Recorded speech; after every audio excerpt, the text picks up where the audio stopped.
ഇന്ന് ഓഗസ്റ്റ് 14. പൊതുവെ നമ്മൾക്ക് ഈ ദിവസം സ്വാതന്ത്ര്യ ദിനാഘോഷ ഒരുക്കങ്ങളുടേതാണ്. സംസ്ഥാനത്ത് പല സ്കൂളുകളും സ്വാതന്ത്ര്യ ദിനത്തിന്റെ ആഘോഷങ്ങൾ സംഘടിപ്പിച്ചിരിക്കുന്നത് ഈ ദിവസമാണ്.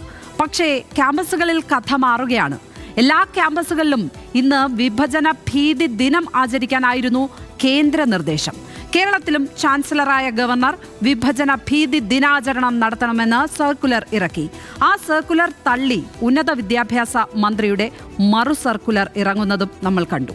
വിഭജന ഭീതി ദിനം പലയിടങ്ങളിലും ABVP SFI സംഘർഷത്തിന് വഴിമാറുന്നതാണ് ഇന്ന് നമ്മൾ ക്യാമ്പസുകളിൽ കണ്ടത്. ഹോട്ട് ടിയാൻ ടോക്ക് ചോദിക്കുകയാണ്, ഇപ്പോഴെന്തിന് വിഭജന ഭീതി? നമുക്കൊപ്പം ABVP സംസ്ഥാന സെക്രട്ടറി EU ഈശ്വരപ്രസാദ് ചേരുന്നുണ്ട്. ഒപ്പം SFI സംസ്ഥാന സെക്രട്ടറി PS സഞ്ജീവും ചേരുകയാണ്. ആദ്യം ഈശ്വരപ്രസാദിലേക്ക്. ഈശ്വരപ്രസാദ്, ഇന്ന് കാലത്ത് എൻ്റെ മോൻ സ്കൂളിലേക്ക് പോകാൻ ഇറങ്ങിയത് ഭഗത് സിംഗിൻ്റെ വേഷമിട്ടായിരുന്നു. ഞാൻ ഓഫീസിലേക്ക് കയറാൻ നേരത്ത് എൻ്റെ തൊട്ടു പുറകെ വന്ന ബൈക്കിന് മുന്നിൽ ഒരു നെഹ്റു ഇരിക്കുന്നുണ്ടായിരുന്നു, പിന്നിലൊരു ഭാരതാംബ ഇരിക്കുന്നുണ്ടായിരുന്നു. സ്കൂളുകളിലൊക്കെ ഇതാണ് അവസ്ഥ. സ്വാതന്ത്ര്യദിനം നാളെയാണെങ്കിൽ പോലും സ്വാതന്ത്ര്യദിന റാലിയൊക്കെ ഈ ദിവസമാണ് നടക്കുന്നത്, പലയിടത്തും ആഘോഷങ്ങളുമൊക്കെ. എൻ്റെ ചോദ്യം ഇതാണ്, ഈ ഘട്ടത്തിൽ എന്തിനാണ് ഇങ്ങനെ ഒരു കുത്തിത്തിരിപ്പ്? എങ്ങനെയാണ് ഇതൊരു കുത്തിത്തിരിപ്പാകുന്നത്? നമുക്കറിയാം, ഈ ഭാരതത്തിൻ്റെ ചരിത്രത്തിൽ സ്വാതന്ത്ര്യദിനാഘോഷവുമായി ബന്ധപ്പെട്ട് വലിയ രീതിയിലുള്ള ആഘോഷങ്ങൾ നടക്കുന്നു. അതോടൊപ്പം തന്നെ നമുക്ക് ഒരിക്കലും മറക്കാൻ പറ്റാത്ത ഒരു ദിവസം ആ സ്വാതന്ത്ര്യദിനത്തിന് മുമ്പ് ഉണ്ടായിരുന്നു. അത് കൂട്ടപലായനത്തിൻ്റെയും അതുപോലെ തന്നെ ഒട്ടനവധി ആളുകൾ ആ വിഭജനത്തിൻ്റെ തിക്താനുഭവം അനുഭവിച്ച ദിവസം കൂടിയായിരുന്നു. അത് കേരളത്തിൽ ചർച്ച ചെയ്യുന്നു, ലോകത്ത് ഭാരതത്തിൽ ചർച്ച ചെയ്യുന്നു. കാരണം ആ ചരിത്രം കൂടി ഓർമ്മിക്കണം. കാരണം ഇനിയൊരു വിഭജനം ഉണ്ടാകരുത്. വിഭജനം എന്ന് പറയുന്നത് അത് വളരെ നമുക്ക് സഹിക്കാൻ പറ്റാത്ത രീതിയിലുള്ള അന്തരീക്ഷം നമ്മുടെ ഭാരതത്തിൽ ഉണ്ടാക്കും. അത്തരത്തിലുള്ള സാഹചര്യങ്ങൾ ഉണ്ടാവരുത്. മാത്രമല്ല, അന്ന് നമ്മുടെ രാഷ്ട്രീയ പാർട്ടികളെടുത്ത നിലപാടുകൾ നമുക്കറിയാം. മുസ്ലിം ലീഗ് ഉൾപ്പെടെയുള്ള കോൺഗ്രസ് ഉൾപ്പെടെയുള്ള ആളുകൾ ആ വിഷയത്തിൽ എന്ത് നിലപാടാണ് എടുത്തത്, ഇത് ഇന്നത്തെ വിദ്യാർത്ഥി സമൂഹം ചർച്ച ചെയ്യണം, അവരിത് മനസ്സിലാക്കണം എന്നുള്ളതിൻ്റെ അടിസ്ഥാനത്തിലാണ് ഈ വിഭജന ഭീതി ദിനം നടന്നിട്ടുള്ളത്. നാളെ സ്വാതന്ത്ര്യദിനം ആഘോഷിക്കപ്പെടും. ഇന്ന് രാത്രി മുതൽ അതിൻ്റെ ആഘോഷങ്ങൾ ഭാരതത്തിലെമ്പാടും ഉണ്ടാകും. അത് വളരെ സന്തോഷത്തോടുകൂടി ആഘോഷിക്കാനും ഈ ഭാരതം ഒന്നടങ്കം തയ്യാറാവും.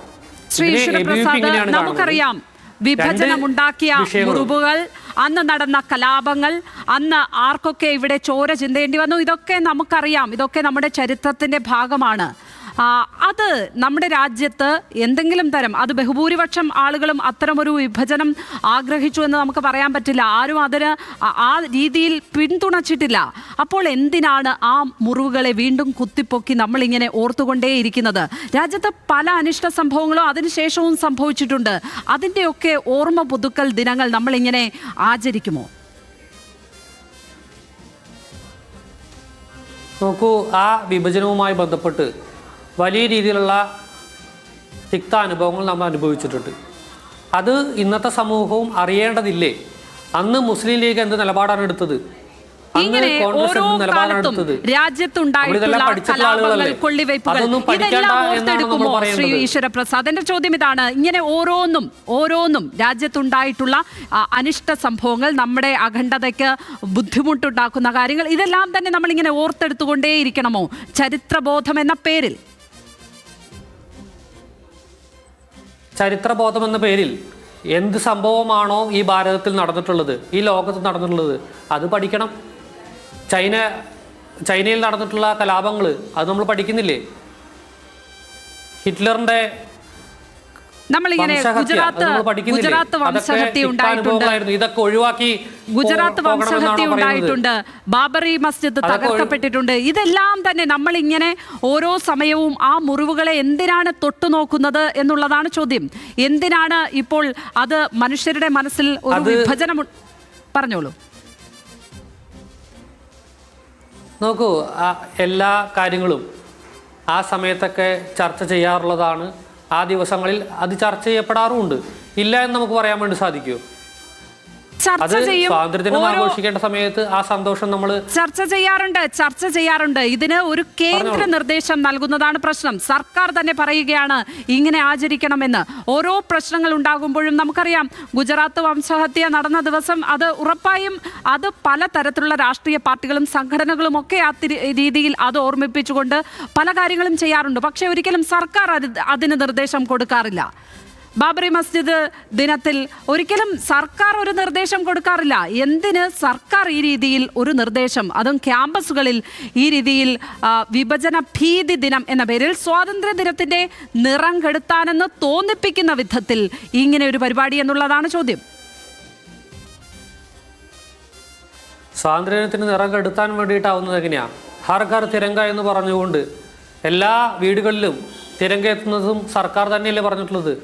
ഇന്ന് ഭാരതത്തിൽ കാശ്മീർ ഉൾപ്പെടെയുള്ള സംസ്ഥാനങ്ങളിൽ വലിയ രീതിയിലുള്ള തിരങ്ക റാലി നടക്കുന്നുണ്ട് ഇന്നും നാളെയുമായിട്ട്. അത് സർക്കാർ മുൻകൈ എടുക്കുന്നുണ്ട്, ABVP പോലുള്ള സംഘടനകൾ മുൻകൈ എടുക്കുന്നുണ്ട്. എല്ലാവരും അത്തരം ആഘോഷങ്ങൾ നടത്തുന്നുണ്ട്.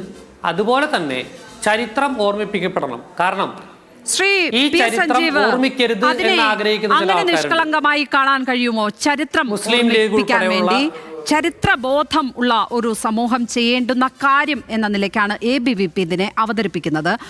മൊത്തത്തിൽ തന്നെ BJP അതിനെ അങ്ങനെയാണ് കാണുന്നത്, അങ്ങനെയാണ് പ്രഖ്യാപിക്കുന്നത്. എന്തായാലും അതുകൊണ്ടാണ് ക്യാമ്പസുകളിൽ വിഭജന ഭീതി ദിനം ആചരിക്കണം എന്ന നിർദ്ദേശം തന്നെ നൽകിയിരിക്കുന്നത് ചാൻസലർമാർക്ക്. ഈ ചരിത്രം അങ്ങനെ ഓർമ്മിപ്പിക്കണം, പഠിക്കണം എന്നൊക്കെ ABVPയുടെ പ്രതിനിധി പറയുമ്പോൾ ഭയങ്കര തമാശയായി തോന്നും. മുഗൾ ചരിത്രം ഇന്ത്യയിലെ കുട്ടികൾ പഠിക്കണ്ടേ? ഗാന്ധിയുടെ വധം ഇന്ത്യയിലെ കുട്ടികൾ പഠിക്കണ്ടേ? ഡാർവിൻ്റെ പരിണാമ സിദ്ധാന്തം ലോകത്തെ തന്നെ പ്രധാനപ്പെട്ട ഒരു ശാസ്ത്ര യുക്തിബോധവും അതോടൊപ്പം തന്നെ ഏറ്റവും വലിയൊരു കണ്ടെത്തലും അല്ലേ മനുഷ്യൻ്റെ ഉത്ഭവം? അത് കുട്ടികൾ പഠിക്കണ്ടേ? മൗലാന അബ്ദുൽ കലാം ആസാദ് എന്ന് പേര് കേട്ടാൽ വിരളി കൊള്ളുന്ന RSSകാരോട് ഇവിടെ ഇരിക്കുന്ന ABVP ഉൾപ്പെടെയുള്ള സംഘടനയോട് പറയാനുള്ളത് അത് പഠിക്കണ്ടേ? 1857 ഒന്നാം സ്വാതന്ത്ര്യ സമരത്തെക്കുറിച്ച് പഠിക്കണ്ടേ? അതും നിങ്ങൾക്കൊന്നും കൂടി ആവർത്തിച്ച് പറയാൻ കഴിയില്ലേ? 1885 1905 ബംഗാൾ വിഭജനം, 96 ഓൾ ഇന്ത്യ മുസ്ലിം ലീഗിൻ്റെ രൂപീകരണം, 1915 ഗാന്ധിജി ഇന്ത്യയിലേക്ക് തിരികെ വരുന്നത്, ഇപ്പോൾ 19 നോക്കുകയാണെങ്കിൽ റൗലത്ത് ആക്ടിനെതിരെയുള്ള നമ്മുടെ സമരം, 20 തൊട്ട് 22 വരെയുള്ള നിസ്സഹരണ പ്രസ്ഥാനത്തിൻ്റെ പ്രവർത്തനം, 30 കാലത്തുള്ള ഉപ്പ് സത്യാഗ്രഹം, 42 ക്വിറ്റ് ഇന്ത്യ മൂവ്മെൻറ്റ്, ഇതൊന്നും പഠിക്കണ്ടേ ഈശ്വരപ്രസാദെ?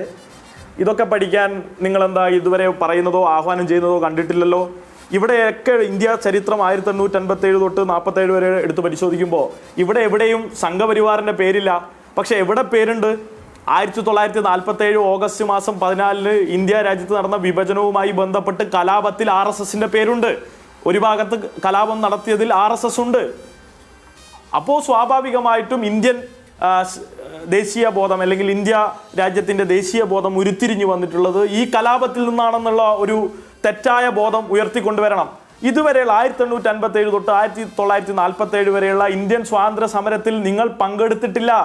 ഈശ്വരപ്രസാദ്, അങ്ങയുടെ സംഘടന പങ്കെടുത്തിട്ടില്ല. അങ്ങ് ബ്രിട്ടന്റെ പാദസേവകരായിരുന്നു. ബ്രിട്ടീഷ് ഗവൺമെന്റ് നിങ്ങളുടെ RSSനെ കുറിച്ച് 1943 കൊടുത്തിട്ടുള്ള ഒരു റിപ്പോർട്ട് ഞാൻ വായിക്കാം. Golwalkar is not a revolutionary. It's difficult to argue that RSS constitute an immediate menace to law and order. RSS ഇന്ത്യയിലെ ഏറ്റവും ഭയഭക്തി ബഹുമാനമുള്ള ഒരു സംഘടനയാണ്. ഒരു പ്രശ്നവും ഞങ്ങളോടില്ല, ഞങ്ങൾക്ക് അവരോടില്ല. ആര് പറഞ്ഞതാ? ബ്രിട്ടൻ പറഞ്ഞതാ. ആ ബ്രിട്ടന്റെ പാദസേവകരാണ് നിങ്ങൾ. നിങ്ങളാണ് ഇന്ത്യ ചരിത്രം പഠിപ്പിക്കണം പോലും. ആ ഇന്ത്യ ചരിത്രം നിങ്ങൾ ഉദ്ദേശിക്കുന്ന ഇന്ത്യ ചരിത്രമല്ല നിങ്ങൾ ഇന്ത്യയിൽ മുന്നോട്ട് വെച്ചില്ല. അതോടൊപ്പം തന്നെ 1880 തൊട്ട് ഗോരക്ഷ എന്നും പറഞ്ഞ് ഇന്ത്യയിലെ ഹിന്ദുത്വ തീവ്രവാദികൾ ഇറങ്ങി തിരിച്ചിട്ടുണ്ട്. നിങ്ങൾ അറിയണം, ഈ 1880 തൊട്ട് ഇന്ത്യയിൽ നടത്തിയ ഗോരക്ഷ മുസ്ലിം ജനവിഭാഗങ്ങൾക്കെതിരെയുള്ള അക്രമം മാത്രം അഴിച്ചുവിട്ടുകൊണ്ടാണ്. ആ അഴിച്ചുവിട്ട ഘട്ടത്തിൽ ഇന്ത്യയിൽ അന്ന് ഗോരക്ഷ നടത്തേണ്ട മറ്റൊരു വിഭാഗം ഉണ്ടായിരുന്നു. ഏറ്റവും കൂടുതൽ ബീഫ് കഴിക്കുന്ന മറ്റൊരു വിഭാഗം കൂടി ഉണ്ടായിരുന്നു, ബ്രിട്ടീഷുകാർ. അവർക്കെതിരെ ഒരു സമരം പോയിട്ട്, ഒരു മുദ്രാവാക്യം പോയിട്ട്, ഒരു ഗോരക്ഷാ മുദ്രാവാക്യം പോലും വിളിക്കാത്തവരാണിവർ. അപ്പോൾ ഇവരുടെ ദേശീയ ബോധം, ഇവരുടെ മനുഷ്യ സ്നേഹം, ഇവരുടെ മൃഗസ്നേഹം, ഇതൊക്കെ ഈ പറഞ്ഞതുപോലെ ഇവരുടെ വെറുപ്പിൻ്റെ രാഷ്ട്രീയം, ഇവരുടെ തീവ്രവാദം മുഖം കൊണ്ടുവരാനുള്ള ഇവരുടെ കേവല ലാഭത്തിന് വേണ്ടിയുള്ള നയങ്ങൾ മാത്രമാണ് ഇതൊക്കെ എന്ന് ആർക്കും മനസ്സിലാകും. അത് മാത്രമാണോ? ഇന്ത്യ വിഭജനത്തിലേക്ക് നയിച്ചിട്ടുള്ള, ഇവരിപ്പോൾ ഓഗസ്റ്റ് 14 ഇന്ത്യ വിഭജനം അത് ഭയങ്കരമായി ചർച്ച ചെയ്യണം എന്നാണല്ലോ പറയുന്നത്. എങ്ങനെയാണ് ഇന്ത്യ വിഭജിക്കപ്പെട്ടത്?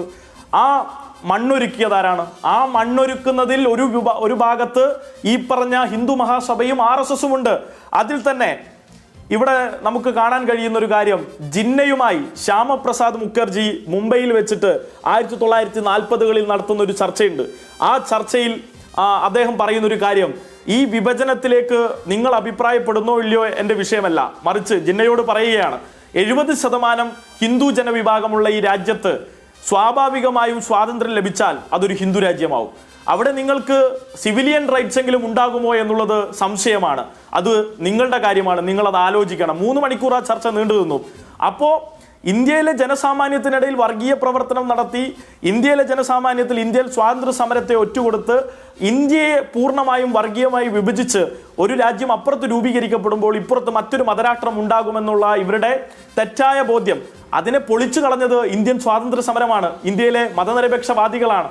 ആ മതനിരപേക്ഷവാദികളുടെ ഒന്നാമത്തെ മുഖമായിരുന്ന ഗാന്ധിജിയെ കൊലപ്പെടുത്താനുള്ള കാരണവും ഇത് തന്നെയായിരുന്നു. അപ്പോ ഈശ്വരപ്രസാദ് ഉൾപ്പെടെയുള്ള ആളുകൾ മനസ്സിലാക്കേണ്ടത്, നിങ്ങളാണ് ഇന്ത്യ നേരിടുന്ന ഏറ്റവും വലിയ ഭീകരത. ഇന്ത്യ വിഭജനത്തെ മാത്രം ഉയർത്തിപ്പിടിക്കുന്നതിന്റെ രാഷ്ട്രീയ ദുരുദ്ദേശമാണിപ്പോൾ അദ്ദേഹം പറഞ്ഞത്. ഇവിടെ നോക്കൂ, അങ്ങനെ ഒരു രാഷ്ട്രീയ ദുരുദ്ദേശമൊന്നുമില്ല. ഇന്ത്യ വിഭജനം മാത്രം, ഞാൻ നേരത്തെ പറഞ്ഞല്ലോ, സ്വാതന്ത്ര്യദിനം ആഘോഷിക്കുന്നത് ABVP എത്ര വിപുലമായിട്ടാണ് ആഘോഷിക്കുന്നത് നിങ്ങൾക്ക് കാണാൻ വേണ്ടി സാധിക്കും. പിന്നെ ചർച്ച ചെയ്യുന്നതിൽ ആരാണ് പേടിക്കുന്നത്? ശരിക്കും ചരിത്രത്തിലെ മറ്റു സംഭവങ്ങൾക്ക് എന്തുകൊണ്ട് ഇങ്ങനെ ഒരു ഓർമ്മ ദിനമില്ല? ഭാരതത്തെ 16 വെട്ടിമുറിക്കണം എന്ന് പറഞ്ഞത് ആരാ? ഭാരതത്തെ 16 വെട്ടിമുറിക്കണം എന്ന് പറഞ്ഞ ഇവരാണ്. അപ്പോ മുസ്ലിം ലീഗ് പ്രതിരോധത്തിലാവും, CPIM പ്രതിരോധത്തിലാവും. അതുകൊണ്ട് ഇത് ചർച്ച ചെയ്യപ്പെടരുത്, ഞങ്ങൾ തടയും. എവിടെ തടയും? എവിടെയും കണ്ടില്ലല്ലോ. 16 വെട്ടിമുറിക്കണമെന്ന് ആര് പറഞ്ഞു എന്നാണ് ഈശ്വരപ്രസാദ്? അതൊന്ന് ക്ലാരിഫൈ ചെയ്യാമോ? അതാര് പറഞ്ഞു? അതൊന്ന് പറയട്ടെ. CPIM പറഞ്ഞു. അതാരാണ് പറഞ്ഞത്? 16 വെട്ടിമുറിക്കണം. പേരാര്? ആര് പറഞ്ഞു? അന്നത്തെ ഇടതുപക്ഷ സംഘടനകളുടെ നിലപാടെന്തായിരുന്നു? അത് ഏത് രേഖയിലുള്ളതാണ്? അങ്ങനെ ഒരു CPM അല്ല, ഇടതുപക്ഷ സംഘടനകള്. എന്ത് നിലപാട്? അന്ന് ഇടതുപക്ഷ സംഘടന CPM പോട്ടെ, കമ്മ്യൂണിസ്റ്റ് നിലപാട് പറ. ആര്? ഏത്? ആറ് പറഞ്ഞു? പേര് വേണ്ട. ഞാനിപ്പോ നിങ്ങളുടെ നേതാക്കന്മാരുടെ പേര് പറയുമ്പോൾ കൃത്യമായി ഏത് ഘട്ടത്തിൽ ഈശ്വരപ്രസാദ് അങ്ങനെ നിലപാടെടുത്തത് 16 ഘട്ടമായിട്ടാണ് പറഞ്ഞത്. നമ്മൾ പ്രത്യേകിച്ചും ഈ വിഭജനത്തിന്റെ ഓർമ്മ ദിനമായിട്ടാണല്ലോ വിഭജന ഭീതി ദിനം. അതുകൊണ്ട് തന്നെ ചോദിക്കുകയാണ്, 16 ഇന്ത്യയെ വെട്ടിമുറിക്കണം എന്ന് ആരാണ് ആവശ്യപ്പെട്ടത് ഇന്ത്യയിൽ? ഏത് CPM നേതാവാണ്? ഏത് ഇടതുപക്ഷ നേതാവാണ്? ഇടതുപക്ഷ സംഘടനകളുടെ അന്ന് ഇടതുപക്ഷ സംഘടനകളുടെ നിലപാട് അതായിരുന്നു. അത് നിങ്ങൾക്ക് ചരിത്രം നോക്കിയാൽ കാണാൻ വേണ്ടി സാധിക്കും. മുസ്ലിം ലീഗിന്റെ നിലപാടായിരുന്നു ഭാരതത്തെ മുസ്ലിങ്ങൾക്ക് വേണ്ടി പ്രത്യേക രാഷ്ട്രം വേണം എന്നുള്ള നിലപാട്. അതിനാണ് കോൺഗ്രസ് ഒത്താശ ചെയ്തു കൊടുത്തത്. അങ്ങനെയാണ് ഈ ഭാരതം ആ സമയത്തുണ്ടായിരുന്ന പ്രശ്നങ്ങൾ. ഏത് മുസ്ലിം ലീഗ്? ക്ലാരിറ്റി വരുത്തണം പ്രസാദ്, വെറുതെ പറഞ്ഞു പോകരുത് ഇത്തരം കാര്യങ്ങൾ, ചരിത്രത്തെ തെറ്റായി പറയരുത്. മുഹമ്മദ് അലി ജിന്ന മുസ്ലിം ലീഗിന്റെ നേതാവല്ലേ? സ്വാതന്ത്ര്യത്തിന് മുമ്പുള്ള ലീഗിന്റെ നേതാവല്ലേ മുഹമ്മദ് അലി ജിന്ന? പറഞ്ഞോളൂ. അത് തന്നെയാണ് പറഞ്ഞത്. സ്വാതന്ത്ര്യത്തിന് മുമ്പാണല്ലോ ഭാരതത്തെ വെട്ടിമുറിക്കപ്പെട്ടത്. ഇന്ത്യയിലുള്ള മുസ്ലിം ലീഗ് അത് വേറൊരു മുസ്ലിം ലീഗാണ്. ആ ലീഗും ഈ ലീഗും ഒന്നല്ല. ആയിക്കോട്ടെ, അതെങ്ങനെ പറയാൻ വേണ്ടി സാധിക്കും? ഈ ലോകത്തെ കമ്മ്യൂണിസ്റ്റ് അതിനാവശ്യപ്പെട്ടു. ആയിക്കോട്ടെ, പക്ഷേ ആ മുറിവുകൾ കുത്തിപ്പൊക്കി എന്തിനാണ് ഇപ്പോൾ ഇന്ത്യയുടെ മതേതരത്വത്തിന് മുറിവേൽപ്പിക്കുന്നത്? നമ്മൾ ഈശ്വരപ്രസാദ് സംസാരിക്കുമ്പോൾ കേരളത്തിലെ മാത്രം സാഹചര്യവും ഇവിടുത്തെ സാമൂഹ്യ സാഹചര്യവും മാത്രം നോക്കിയാൽ പോരാ. നമ്മൾ ഉത്തരേന്ത്യയിലെ അടക്കമുള്ള പല സാമൂഹ്യ സാഹചര്യങ്ങളും മനസ്സിലാക്കുക തന്നെ വേണം. വളരെ സെൻസിറ്റീവായ സമൂഹങ്ങൾ താമസിക്കുന്ന ഇടങ്ങളുണ്ട്, പല ഇടങ്ങളുമുണ്ട് രാജ്യത്ത്. അവിടെയാണ് വിഭജന ഭീതി ദിനം എന്ന പേരിൽ ഒരു ദിനം ആചരിക്കുവാൻ പോകുന്നത്, ക്യാമ്പസുകളിൽ നിർദ്ദേശം കൊടുക്കുന്നത്. അത് എന്ത് തരം സന്ദേശമാണ് ശരിക്കും കൊടുക്കുന്നത്? അതിലൂടെ ഉദ്ദേശിക്കുന്നത് ഈ ഭാരതത്തിൻ്റെ ചരിത്രത്തിൽ ഇത്തരം വിഭജനം നടന്ന സമയത്ത് ഉണ്ടായിട്ടുള്ള സംഭവങ്ങൾ, ആ സംഭവ വികാസങ്ങൾ മറക്കരുത്. അത് ചർച്ച ചെയ്യണം. അങ്ങനെ എന്തൊക്കെയാണ് പ്രശ്നങ്ങൾ ഉണ്ടായിട്ടുള്ളത്, അത് എന്തിൻ്റെ പേരിലാണ് അങ്ങനെ ഭാരതം മുറിക്കപ്പെട്ടത്, ഇത് ചർച്ച ചെയ്യണം, ഇത് അറിയപ്പെടണം, വിദ്യാർത്ഥികൾ അറിയണം. ഇത് അറിയാതെ പോവേണ്ടതാണോ? സ്വാതന്ത്ര്യം കിട്ടിയതിന് ശേഷം എന്തൊക്കെ കാര്യങ്ങളുണ്ടായി അതും അറിയണം. അതൊന്നും അറിയേണ്ടത് അടിയന്തരാവസ്ഥ അത് ചർച്ച ചെയ്യണം. അടിയന്തരാവസ്ഥ ചർച്ച ചെയ്യുന്ന സമയത്ത് അത് ചർച്ച ചെയ്യുന്ന പരിപാടിയിൽ പോയിട്ട് പ്രശ്നമുണ്ടാക്കുന്നതാണ് ഇവിടുത്തെ ആൾക്കാർ. കാരണം അത് ചർച്ച ചെയ്യപ്പെടരുത്. കോൺഗ്രസിന്റെ ആഗ്രഹം അതാണ്. തീർച്ചയായും ചർച്ച ചെയ്യപ്പെടണം. രാജ്യം അഭിമുഖീകരിച്ചു വന്നിട്ടുള്ള കാര്യങ്ങൾ, ചരിത്രത്തിൽ രേഖപ്പെടുത്തിയിരുന്നവയൊക്കെ ചർച്ച ചെയ്യണം. അത് അതത് കാലങ്ങളിൽ ഓരോരുത്തരും ചർച്ചയാകുന്നുണ്ട്. താങ്കൾ നേരത്തെ പറഞ്ഞതുപോലെ തന്നെ ബാബറി മസ്ജിദ് തകർക്കപ്പെട്ട ദിവസത്ത് അത്തരത്തിൽ അതുമായി ബന്ധപ്പെട്ട ആളുകൾ ചർച്ച ചെയ്യുന്നുണ്ട്. അവർ അനുസ്മരണ പരിപാടികളൊക്കെ തന്നെ സംഘടിപ്പിക്കുന്നുണ്ട്, ഓർമ്മ ദിനങ്ങൾ സംഘടിപ്പിക്കുന്നുണ്ട് അതുമായി ബന്ധപ്പെട്ട്. പക്ഷേ ഒരു സർക്കാർ എന്തിന് ഇത്തരം ആഹ്വാനം കൊടുക്കണം എന്നുള്ളതാണ് പ്രധാനമായും ഉയർന്ന ചോദ്യം. നോക്കൂ, ഇത് പ്രധാനമന്ത്രിയോട് ചോദിക്കേണ്ടതാണ്. കാരണം പ്രധാനമന്ത്രിയാണ് 2021 ഇത് ചർച്ച ചെയ്യണം, ഈ ദിനം ആചരിക്കണം എന്നുള്ളത് പറഞ്ഞിട്ടുള്ളത്. അതിനുശേഷം കേന്ദ്ര സർക്കാർ ഒന്നടങ്കം ഇത് പറഞ്ഞു. പക്ഷേ ABVP ഈ വർഷമാണ് ഇത് ഏറ്റെടുക്കാൻ വേണ്ടിയിട്ട് തീരുമാനിച്ചത് കേരളത്തിൽ. കാരണം കേരളത്തിൽ ഈ വിഷയം ചർച്ച ചെയ്യുന്ന സമയത്ത് അത് ചർച്ച ചെയ്യരുത് എന്നുള്ള ഒരു അജണ്ട ചില സംഘടനകൾ, മുസ്ലിം ലീഗ് ഉൾപ്പെടെയുള്ള, കോൺഗ്രസ് ഉൾപ്പെടെയുള്ള, ഇടതുപക്ഷം ഉൾപ്പെടെയുള്ള സംഘടനകൾക്ക് ഇത് ചർച്ച ചെയ്യരുത്, കേരളത്തിലെ വിദ്യാർത്ഥികൾ ഇത് അറിയരുത് എന്നുള്ള നിലപാടെടുക്കുമ്പോൾ ABVP ഈ വിഷയം എന്താണ് ഇന്ത്യ വിഭജനം സംബന്ധിച്ച് ABVP പഠിപ്പിച്ചു കൊടുത്താലേ അറിയുള്ളൂ. ശ്രീ ഈശ്വരപ്രസാദ്, അവർക്ക് ചരിത്രം അറിയില്ലേ? അതെന്തിനാണ് ഒരു ഓർമ്മ ദിനമായി നടത്തുന്നത്? ഇത് ഭീതി ദിനം എന്ന പേരിലൊക്കെ പേരിട്ട് ആചരിക്കുന്നത് എന്നുള്ളതാണ് ചോദിക്കുന്നത്. ഇതിപ്പോ അറിയാമല്ലോ, എല്ലാവർക്കും ചരിത്രം അറിയാമല്ലോ, നമ്മളൊക്കെ സ്കൂളിൽ തന്നെ പഠിച്ചിട്ടുണ്ടല്ലോ ഇതൊക്കെ. ഇത്തരത്തിലൊരു വിഭജനം അതിൻ്റെ രക്താനുഭവങ്ങൾ അത് ഭീതിപ്പെടുത്തുന്നതാണ്. അതാണ് ഞങ്ങൾ വിദ്യാർത്ഥി സമൂഹത്തിന് മുമ്പിൽ വച്ചിട്ടുള്ളത്. ഒരു മതത്തിൻ്റെയോ അല്ലെങ്കിൽ ഒരു വർഗീയപരമായ പരാമർശത്തിലൂടെയല്ല, മറിച്ച് ഇത്തരം വിഭജനം ഉണ്ടായ സമയത്ത് ഇത്തരം സംഭവങ്ങൾ ഭാരതത്തിൽ നടന്നിട്ടുണ്ട്. ഇനി ഇത്തരം വിഭജനം ഭാഷയുടെയോ മതത്തിൻ്റെയോ അടിസ്ഥാനത്തിൽ ഉണ്ടാവരുത്. നമുക്കറിയാം, പല സ്ഥലത്തും ഭാഷയുടെ അടിസ്ഥാനത്തിലുള്ള പ്രശ്നങ്ങൾ ഉണ്ടാകുന്നു. അത്തരം വിഭജനം അല്ലെങ്കിൽ അത്തരം വിഘടനവാദങ്ങൾ ഉണ്ടാവരുത് എന്നുള്ളതുകൊണ്ടാണ് അതിന്റെ തിക്താനുഭവങ്ങൾ വിദ്യാർത്ഥികൾക്ക് മുന്നിലേക്ക് വെക്കുന്നത്. കോൺഗ്രസും ഇടതുപക്ഷവും ഒക്കെ ഇങ്ങനെ ഒരു പരിപാടി നിങ്ങൾ സംഘടിപ്പിക്കുന്നു എന്നറിഞ്ഞപ്പോൾ അതിനെ എതിർക്കാൻ വന്നു എന്ന് പറഞ്ഞു. അതുകൊണ്ടാണ്, അതിന്റെ വാശിയിലാണോ സംഘടിപ്പിച്ചതപ്പോൾ? വാശി എന്നുള്ളതല്ല. നമുക്കറിയാം, കേരളത്തിലെ വിദ്യാർത്ഥി സമൂഹം ഞങ്ങൾ ഇത് ചർച്ച ചെയ്യണം, ഞങ്ങൾ ഈ പരിപാടി നടത്തുമെന്ന് നേരത്തെ അനൗൺസ് ചെയ്ത സമയത്തല്ല ഈ പ്രതിഷേധങ്ങളൊന്നും ഉണ്ടായത്. ഇന്നലെ വൈകുന്നേരമാണ് ഇത്തരത്തിൽ വിഭജന ഭീതി ദിനം ആചരിച്ചാൽ അത് തടയും എന്നുള്ള രീതിയിലുള്ള പരാമർശങ്ങൾ ഇത്തരം സംഘടനകളുടെ ഭാഗത്തുനിന്നുണ്ടായത്.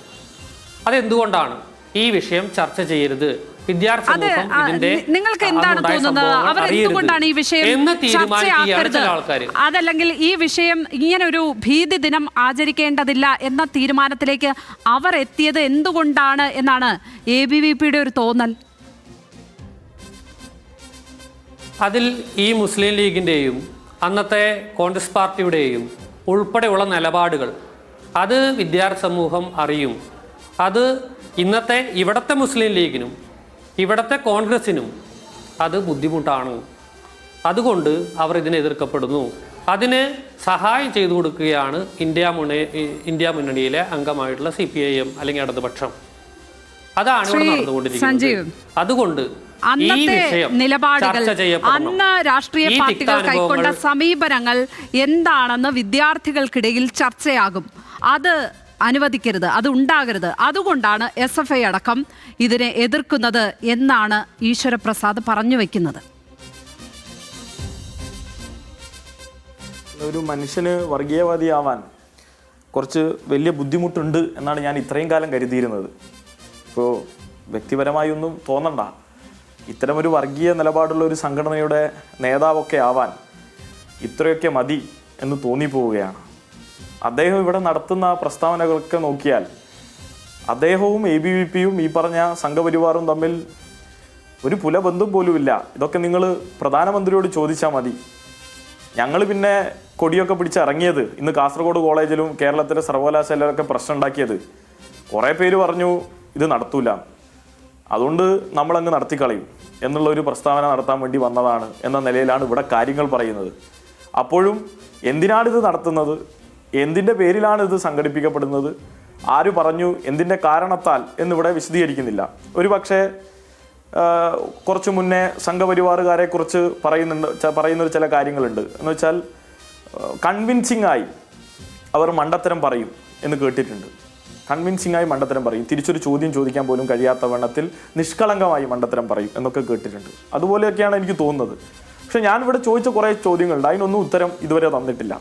അപ്പം അന്നത്തെ മുസ്ലിം ലീഗും ഈ പറഞ്ഞ ഈ കേരളത്തിലെ മുസ്ലിം ലീഗും തമ്മിൽ ബന്ധമുണ്ടെന്ന് വരെയുള്ള ഏറ്റവും അബദ്ധജടിലമായ പ്രസ്താവന വരെ അദ്ദേഹം നടത്തി. അതോടൊപ്പം തന്നെ അന്നത്തെ കോൺഗ്രസ് എടുത്ത നിലപാട്, ആ നിലപാടിനെ ചൂണ്ടിക്കാണിച്ചൊക്കെയാണ്. ആ കാര്യത്തിലേക്ക് ഞാൻ ചരിത്രത്തിൻ്റെ വിശദീകരിക്കാനൊന്നും പോകുന്നില്ല. ഒറ്റ കാര്യം ഞാൻ മാത്രമേ പറയുന്നുള്ളൂ. അന്ന് RSSന്റെ വിഭജനത്തിനുള്ള അഭിപ്രായം എന്തായിരുന്നു? ഇന്ത്യൻ സ്വാതന്ത്ര്യ സമരത്തിൽ ഇന്ത്യ രൂപീകരിക്കുന്നതുമായി ബന്ധപ്പെട്ട് നടന്നിട്ടുള്ള സമരം ഇന്ത്യൻ സ്വാതന്ത്ര്യ സമരമാണല്ലോ. ആ ഇന്ത്യൻ സ്വാതന്ത്ര്യ സമരത്തിൽ RSS പങ്കെടുത്തില്ല എന്നുള്ള കാര്യത്തിൽ ഈശ്വര പ്രസാദിന് വ്യത്യസ്ത അഭിപ്രായമില്ലല്ലോ. അതോടൊപ്പം തന്നെ അന്ന് ഇന്ത്യൻ സ്വാതന്ത്ര്യ സമരത്തിന്റെ അവസാനം ഈ പറഞ്ഞ ഘട്ടത്തിൽ ഇന്ത്യ വിഭജന കാലത്ത് മുഹമ്മദ് അലി ജിന്നയുമായും ബ്രിട്ടീഷുകാരുമായും രഹസ്യബന്ധം പുലർത്തി ഇന്ത്യ വിഭജനത്തിലേക്ക് നയിക്കുന്നതിൽ RSSന് പങ്കുണ്ട് എന്ന കാര്യത്തെക്കുറിച്ചുള്ള അഭിപ്രായം കൂടി നിങ്ങളൊന്ന് ചോദിക്കുക. ഞാൻ പറയുന്നു 100% ഒരു ഭാഗത്ത് RSSന്റെ ആവശ്യം കൂടിയായിരുന്നു ഇന്ത്യ വിഭജനം. ആ ഘട്ടത്തിൽ ഇന്ത്യയെ സംബന്ധിച്ച് അല്ലെങ്കിൽ രാഷ്ട്രസങ്കല്പത്തെക്കുറിച്ച്, അവരുടെ പുണ്യഭൂമിയെക്കുറിച്ച് ഗോൾവാക്കർ പറഞ്ഞ അഭിപ്രായത്തിൽ നിന്നും വ്യതിരിക്തമായിട്ടുള്ള ഒരു രാഷ്ട്രമാണെങ്കിലും, പക്ഷേ ഇപ്പുറത്തൊരു മതരാഷ്ട്രം രൂപീകരിക്കുമ്പോൾ ഇപ്പുറത്ത് സ്വാഭാവികമായും ഇന്ത്യ മതരാഷ്ട്രമാകും എന്ന RSSന്റെ ചിന്തയാണ് ഇന്ത്യൻ സ്വാതന്ത്ര്യ സമരത്തിന്റെ അവസാന കാലയളവിൽ ഇന്ത്യയിലെ മതനിരപേക്ഷവാദികൾ, അന്ന് കോൺഗ്രസിലും കമ്മ്യൂണിസ്റ്റ് പ്രസ്ഥാനങ്ങളിലെയും എല്ലാവരും ചേർന്നെടുത്ത്, പ്രത്യേകിച്ച് നെഹ്റുവും ഗാന്ധിയും ഉൾപ്പെടെയുള്ളവർ നടത്തിയ ഇടപെടലിന്റെ ഭാഗമായി ഇന്ത്യ മതനിരപേക്ഷമായത്, കമ്മ്യൂണിസ്റ്റ് മൂവ്മെന്റിന്റെ ഭാഗം ഉൾപ്പെടെ. അപ്പോൾ ആ മതനിരപേക്ഷമായതിന്റെ ഏറ്റവും അവസാനത്തെ പ്രകോപനത്തിൽ നിന്നാണ് 1948 ഗാന്ധി വധത്തിലേക്ക് RSSനെ പ്രേരിപ്പിച്ചത്. അപ്പോൾ ഈ ഭീകരത നടത്തിയത് ആരാണ്? യഥാർത്ഥത്തിൽ ഇന്ത്യ ഡിവൈഡ് ചെയ്യപ്പെടുന്നത് അല്ലെങ്കിൽ ഇന്ത്യ വിഭജിക്കുന്നതുമായി ബന്ധപ്പെട്ട് അതിന്റെ പൂർണ്ണ ഉത്തരവാദിത്തത്തിൽ പകുതി ഉത്തരവാദിത്തം ഈ പറഞ്ഞ ന്യൂനപക്ഷ വർഗീയവാദത്തിനാണെങ്കിൽ ഇപ്പുറത്ത് RSSനും ഹിന്ദു വിഭജന സംഘടിപ്പിക്കുന്നതിനായി RSS പറയുന്ന കാര്യം ഇനി ഇന്ത്യയിൽ ഇങ്ങനെയൊന്നും സംഭവിച്ചുകൂടാ, അതുകൊണ്ട് ഈ ദിനം ഓർക്കുകയാണ് എന്ന്. പലപ്പോഴും ചരിത്രത്തിൽ അങ്ങനെ തന്നെയാണ്. നമ്മൾ ഹിരോഷിമ ദിനം സംഘടിപ്പിക്കുമ്പോൾ ഇനി ഒരിക്കലും ഇങ്ങനെയൊരു ദുരന്തം സംഭവിച്ചുകൂടാ എന്നുള്ള ആ ഒരു ജാഗ്രതയിലാണ് ലോകം ആ ദിനം ഓർത്തെടുക്കുന്നത്. അങ്ങനെ തന്നെയാണ് ഇപ്പോൾ ഒന്നാം ലോക മഹായുദ്ധത്തെക്കുറിച്ചായാലും രണ്ടാം ലോക മഹായുദ്ധത്തെക്കുറിച്ചായാലും ഒക്കെ അത്തരം ഓർമ്മകൾ, അത്തരം മരണങ്ങൾ, കൂട്ടമരണങ്ങളെയും ദുരന്തങ്ങളെയും ഒക്കെ ആ രീതിയിലാണ് ഓർക്കുന്നത്. ABVPയും അങ്ങനെയാണ് പറയുന്നത്, ഇനി ഒരു വിഭജനം സംഭവിച്ചുകൂടാ. അതാണ് കേന്ദ്ര സർക്കാരും പറയുന്നത്. BJPയുടെ ഒരു നിലപാടും അതാണ്, ഇനി ഇങ്ങനെ ഒന്നും സംഭവിച്ചുകൂടാ, അതുകൊണ്ട് നമ്മൾ ഈ ദിവസത്തെ ഓർത്തെടുക്കുന്നു എന്നാണ് പറയുന്നത്. ഞാൻ ചോദിക്കുന്നത്, ഈ രാജ്യത്ത് ഇപ്പോൾ മതസ്പർദ്ധയുണ്ടാക്കി രാജ്യത്തെ മതവിഭാഗങ്ങൾക്കിടയിൽ സ്പർദ്ധ ഉണ്ടാക്കുന്ന ആളുകൾ ആരാണ്? ഇപ്പോൾ 2 ദിവസങ്ങൾക്ക് മുമ്പ് ഉത്തർപ്രദേശിൽ ഒരു ശവകുടീരം തകർത്ത സംഘടനയുടെ പേരെന്താ? ഇപ്പോൾ ഇവിടെ പറഞ്ഞ ബാബരി മസ്ജിദിന്റെ മിനാരങ്ങൾ തച്ചു തകർത്തത് ആരാ? ഇന്ത്യയിൽ 30ഓളം വരുന്ന കലാപങ്ങൾ നടത്തി ഗുജറാത്തിൽ ഉൾപ്പെടെ ആയിരക്കണക്കിന് മനുഷ്യരെ കൊലപ്പെടുത്തി മതത്തിന്റെ പേരിൽ, ഈ പറഞ്ഞ ഈശ്വരപ്രസാദ് പറഞ്ഞതുപോലെ തന്നെ മതത്തിന്റെ പേരിൽ ആളുകളെ കൊന്നുകൊണ്ടിരിക്കുന്ന സംഘടനയുടെ പേര് RSS, ബജ്രംഗ് ദൾ, ഹനുമാൻ സേന, ഇതൊക്കെയല്ലേ? ഈ സ്വതന്ത്ര ഇന്ത്യയിൽ തന്നെ വിഭജനം ഉണ്ടാക്കുവാൻ RSS അടക്കം ശ്രമിക്കുന്നു, തീവ്ര ഹിന്ദു സംഘടനകൾ ശ്രമിക്കുന്നു. അപ്പോൾ സ്വതന്ത്ര ഇന്ത്യയിൽ തന്നെ വിഭജനമുണ്ടാക്കാൻ ശ്രമിക്കുന്ന നിങ്ങൾക്ക് എന്ത് അധികാരമാണുള്ളത് ഈ ഭീതി ദിനം ഇപ്പോൾ ആചരിക്കാൻ എന്നുള്ളതാണ് ഇടതുപക്ഷ സംഘടനകൾ ഉയർത്തുന്ന ചോദ്യം. ഈശ്വരപ്രസാദ്, നോക്കൂ, ഇപ്പോൾ RSSന്റെ രാഷ്ട്രസങ്കല്പത്തെക്കുറിച്ചൊക്കെ പറയുന്ന സമയത്ത് എനിക്ക് കൃത്യമായിട്ട് മനസ്സിലായി അദ്ദേഹത്തിന് ഇതൊന്നും അറിയില്ല എന്ന്. കാരണം ഇന്നും ഓഗസ്റ്റ് 15 അഖണ്ഡ ഭാരത ദിനം എന്ന് പറഞ്ഞുകൊണ്ട് RSS ഈ ഭാരതം പാകിസ്ഥാനോ അല്ലെങ്കിൽ ശ്രീലങ്കയോ ഇല്ലാത്ത ഭാരതമല്ല, മുഴുവൻ ആ മുമ്പുണ്ടായിരുന്ന ഭാരത സങ്കല്പത്തെ ഉയർത്തിപ്പിടിച്ചുകൊണ്ട് ആ സങ്കല്പത്തെ വിദ്യാർത്ഥികൾക്ക് മുന്നിൽ വെച്ചുകൊണ്ട് കലാലയ വിദ്യാർത്ഥി സംഗമം നടത്തിക്കൊണ്ടാണ് RSS മുന്നോട്ട് പോകുന്നത്. അപ്പോൾ RSSന്റെ രാഷ്ട്രസങ്കല്പം എന്താണെന്ന് അദ്ദേഹത്തിന് അറിയില്ല. പിന്നെ ഗാന്ധിവധം, ഇതൊക്കെ കോടതി പലതവണ മാപ്പ് പറഞ്ഞ് രാഹുൽ ഗാന്ധിയോട് മാപ്പ് പറഞ്ഞ് പോകാൻ വേണ്ടി പറഞ്ഞതാണ്. ഇതൊന്നും തെളിയിക്കാൻ വേണ്ടിയിട്ട് സാധിച്ചിട്ടില്ല. അപ്പോൾ ഇതൊന്നും തെളിയിക്കാൻ പറ്റാതെ വീണ്ടും വീണ്ടും വീണ്ടും ഇത് പറഞ്ഞുകൊണ്ടൊന്നും കാര്യമില്ല. യഥാർത്ഥത്തിൽ RSSന്റെ രാഷ്ട്രസങ്കല്പം എന്താണ്, അത് പഠിക്കാൻ വേണ്ടി തയ്യാറാവണം. അത് പഠിക്കുന്ന സമയത്ത് മനസ്സിലാക്കാൻ വേണ്ടി സാധിക്കും. വിഭജന സമയത്ത് RSSന്റെ നിലപാടെന്തായിരുന്നു എന്നുള്ളത്. വിഭജിക്കരുത്, ഈ ഭാരതം ഒന്നാണ്, ഈ ഭാരതത്തിൻ്റെ സങ്കല്പം എന്താണ് എന്നുള്ളത് RSS കൃത്യമായിട്ട് പറഞ്ഞിട്ടുണ്ട്. ഇന്നും ആ ആശയം മുന്നിൽ നിർത്തിക്കൊണ്ടാണ് RSS മുന്നോട്ട് പോകുന്നത്. ആ ആശയത്തിൽ ഉൾക്കൊണ്ടാണ് ABVP പ്രവർത്തനങ്ങളുമായിട്ട് മുന്നോട്ട് പോകുന്നത്. ആ സമയത്താണ് ഈ വിഭജന ഭീതി ദിനവുമായി ബന്ധപ്പെട്ട് ഇത്തരം വിഭജനങ്ങളുടെ, നേരത്തെ ആങ്കറിന് അത് മനസ്സിലായി എന്ന് തോന്നുന്നു, അതുകൊണ്ടായിരിക്കും ആങ്കർ പറഞ്ഞത് ഇത്തരം കാര്യങ്ങൾ ഇനി ഉണ്ടാകരുത്. അന്ന് എന്തൊക്കെയാണ് സംഭവിച്ചത്, ഇത് മാത്രമാണ് ABVP ഇന്ന് കലാലയങ്ങളിൽ പറഞ്ഞിട്ടുള്ളത്. അല്ലാതെ ഒരു മതവിഭാഗത്തെയോ വർഗീയമായിട്ടോ ഒരിക്കലും ഒരു ക്യാമ്പസിലും ABVP പറഞ്ഞിട്ടില്ല. അങ്ങനെ പറഞ്ഞിട്ടുണ്ടെങ്കിൽ നിങ്ങളത് കാണിക്കുക. ഇന്ന് ABVP പല സ്ഥലത്തും ഇതുമായി ബന്ധപ്പെട്ട പോസ്റ്ററുകൾ പതിപ്പിച്ചു. അന്നുണ്ടായിരുന്ന സംഭവങ്ങളാണ് പോസ്റ്ററായിട്ട് പതിപ്പിച്ചത്. ഇത് കൃത്യമായിട്ട് നിങ്ങൾ ഇന്ന് ABVPയുടെ പരിപാടികൾ നോക്കിയാൽ കൃത്യമായി കാണാൻ വേണ്ടി സാധിക്കും. ABVP ഉയർത്തിപ്പിടിച്ചത് എന്താണ്, അന്നുണ്ടായിരുന്ന കലാപങ്ങൾ, അന്നുണ്ടായിരുന്ന സഞ്ജീവ്. ഇത്തരത്തിൽ എന്നാലും ഉന്നത വിദ്യാഭ്യാസ വകുപ്പ് തന്നെ സർക്കുലർ ഇറക്കി എവിടെയെങ്കിലും നടത്തിയാൽ തടയും എന്ന് SFI പ്രഖ്യാപിക്കുന്നത് കണ്ടിരുന്നു. അത്തരത്തിൽ ഉള്ള ഒരു സമീപനവുമായി തന്നെ തുടരുമോ? പ്രത്യേകിച്ചും ഒരു ചാൻസലർ നിർദ്ദേശിച്ചു കഴിഞ്ഞാൽ അത് കോളേജിൽ സംഘടിപ്പിക്കേണ്ടി വരും. പലപ്പോഴും ആ രീതിയിൽ അത് സംഭവിക്കാറുണ്ട്. ചാൻസലർ പറയുന്ന കാര്യങ്ങൾ വൈസ് ചാൻസലർമാർ നടത്താറുണ്ട്. അപ്പോൾ അവിടെ കോറിൽ തന്നെയല്ലേ എതിർക്കേണ്ടത്? ആദ്യം ചാൻസലർക്ക് നേരെയല്ലേ പ്രതിഷേധം ഉണ്ടാക്കേണ്ടത്, നിങ്ങൾ ഈ കോളേജുകളിൽ പ്രതിഷേധം സംഘടിപ്പിക്കുമ്പോഴും? ചാൻസലർക്കെതിരെയുള്ള തുടർ സമരം ഞങ്ങൾ മുന്നോട്ട് കൊണ്ടുപോകുന്നത് ഈ കേരളത്തിലെ ഏതൊരു വിദ്യാർത്ഥിക്കും പൊതുജനത്തിനും അറിയാം. പക്ഷേ ഇവിടെ ഈശ്വരപ്രസാദ് പറഞ്ഞതിൽ ചില അവ്യക്തതകളുണ്ട്. ഇപ്പോൾ ഇന്ത്യ എന്ന റിപ്പബ്ലിക്ക് നമ്മുടെ ഭരണഘടന അംഗീകരിച്ചിട്ടുള്ള കന്യാകുമാരി മുതൽ കശ്മീർ വരെയും, ഇപ്പുറത്ത് നമ്മൾ ബംഗാൾ മുതൽ റാൻ ഓഫ് കച്ച് വരെ, ഇപ്പുറത്ത് ഗുജറാത്ത് വരെ നോക്കുന്ന ഈ രാഷ്ട്രസങ്കല്പം, ഈ രാജ്യമാണ് നമ്മുടെ രാജ്യം. അപ്പോൾ ഈശ്വരപ്രസാദ് നേരത്തെ പറഞ്ഞു, ഞങ്ങൾ ഇപ്പോഴും ആഗസ്റ്റ് 15 അഖണ്ഡ ഭാരതത്തെ തൊഴുത് കുമ്പിടാറുണ്ട്. ആ അഖണ്ഡ ഭാരതത്തിൽ ഏതൊക്കെ രാജ്യങ്ങളുണ്ട്? അപ്പോ ഈ രാജ്യസങ്കല്പവുമായി ബന്ധപ്പെട്ട് യാതൊരു അത് നമ്മൾ ഭാരതാംബ വിവാദ ഘട്ടം മുതൽ ചർച്ച ചെയ്യുന്ന കാര്യമാണ്.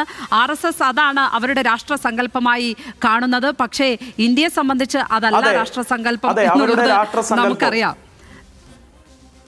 പക്ഷെ അവരതാണ് രാഷ്ട്രസങ്കല്പമായി പറയുന്നത്, അഖണ്ഡ ഭാരതമാണ്. അതൊരു നമ്മുടെ ഭരണഘടനയ്ക്ക് എതിരായിട്ടുള്ള കാര്യമാണ് എന്നുള്ള കാര്യം കൂടിയുണ്ട്. ശരിയാണത്. അതെ, അത് സ്വാഭാവികം. അതെ, അപ്പോൾ ആ ഒരു ഫ്ലോറിൽ വന്നിരുന്ന അദ്ദേഹം പറയാണ് ഓഗസ്റ്റ് 15 നമ്മുടെ സ്വാതന്ത്ര്യ ദിനത്തിൽ അവർ ആഘോഷിക്കുന്നത് മറ്റേതോ അവരുടെ സ്വപ്ന ലോകത്തെ ഒരു രാജ്യസങ്കല്പമാണ്. ആ ഭീതി ദിനം ഈ ഘട്ടത്തിൽ എന്തിന് സംഘടിപ്പിക്കപ്പെടണം എന്നുള്ള ചോദ്യമാണ് നമ്മൾ ഉയർത്തിയത്. വളരെയധികം നന്ദി ഈ ചർച്ചയ്ക്ക് എത്തിയതിന് PS സഞ്ജീവ്, ഒപ്പം ഈശ്വരപ്രസാദ്. ഏതായാലും വളരെയധികം നന്ദി ചർച്ചയ്ക്ക് എത്തിയതിന്.